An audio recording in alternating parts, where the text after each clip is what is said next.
Have you ever lost everything in a single day? Your family, your fortune, your health, and still had to trust God? This is the unbelievable true story of Job, a man whose faith was pushed beyond the edge. His story isn't just another Bible tale. It's a powerful lesson on suffering, trust, and divine restoration. If you've ever asked, why do good people suffer? Then you need to hear this. This animated Bible story will take you deep into the heart of the book of Job, packed with life lessons, emotional drama, and a powerful testimony of unshakable faith.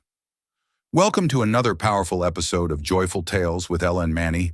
Don't forget to like, subscribe, and share for more animated Bible stories filled with faith and inspiration.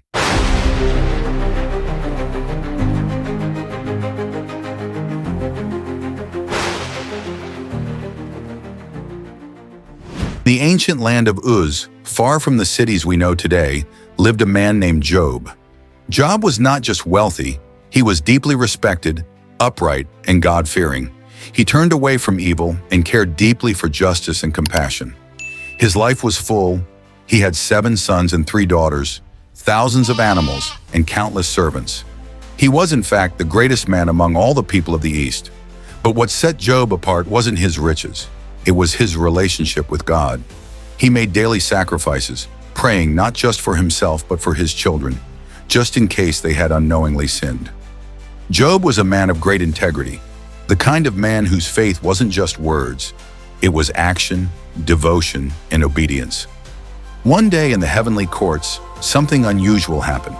Satan appeared before God. When God proudly spoke of Job's faithfulness, Satan scoffed. "Does Job fear God for nothing?" he said. "Take away his wealth, and he will surely curse you to your face." And thus began a trial like no other. Job's peaceful life was shattered in a single devastating day.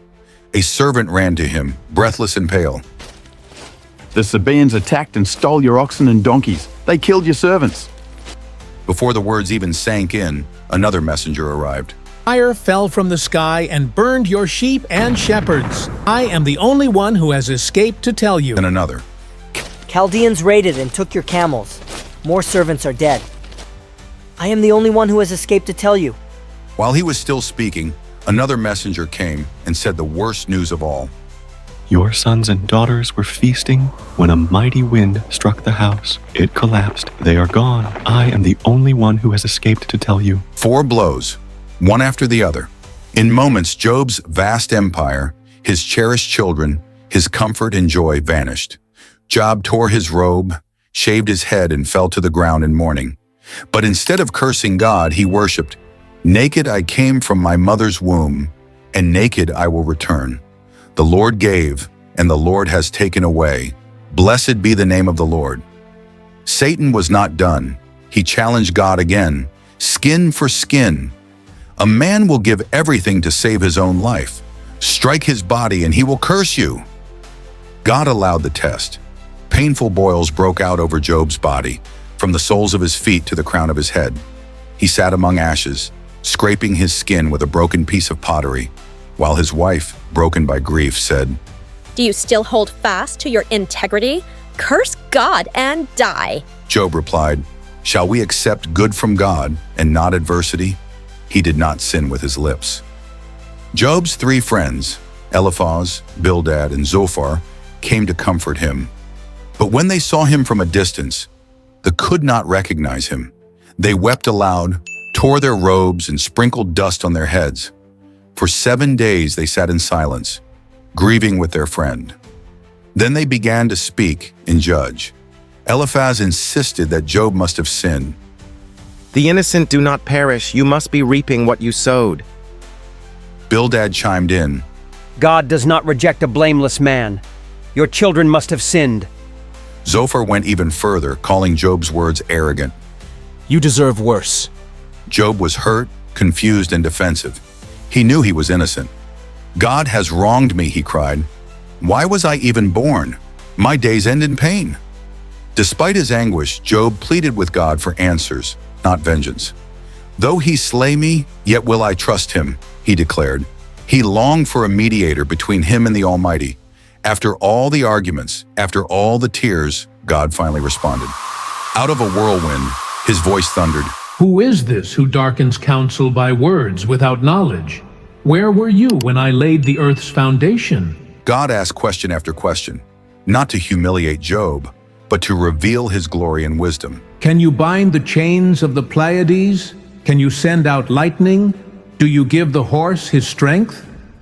Job realized that he had spoken of things too wonderful for him to understand. I am unworthy, he said. I repent in dust and ashes. God was not angry with Job. He was angry with the friends who spoke wrongly about him. You have not spoken of me what is right, as my servant Job has. Job was instructed to pray for his friends, and when he did, God accepted his prayer. God restored Job's fortunes, twice as much as he had before. His brothers, sisters, and friends came to eat with him and comfort him. The Lord blessed the latter part of Job's life more than the former part. He had 14,000 sheep, 6,000 camels, 1,000 yoke of oxen, and 1,000 donkeys. He had 7 more sons and 3 beautiful daughters. In all the land, no women were found as beautiful as Job's daughters. Job lived 140 more years, seeing 4 generations of his family. He died old and full of days. The story of Job teaches us that suffering isn't always a punishment. Sometimes it's a test. Job's trials revealed the depth of his faith, the limitations of human wisdom, and the greatness of God. Job's story is a beacon for anyone who has suffered loss, illness, or despair. He showed us that we can question, cry, and even doubt, but still trust God. His endurance and integrity shine as a timeless example. In a world where pain often seems random and justice delayed, Job reminds us that God sees, God knows, and in the end, God restores. Job's story encourages us to trust in God even when we do not understand our circumstances. So if you're walking through the fire right now, hold on. God is not finished with your story. Thanks for watching Joyful Tales with Ella and Manny.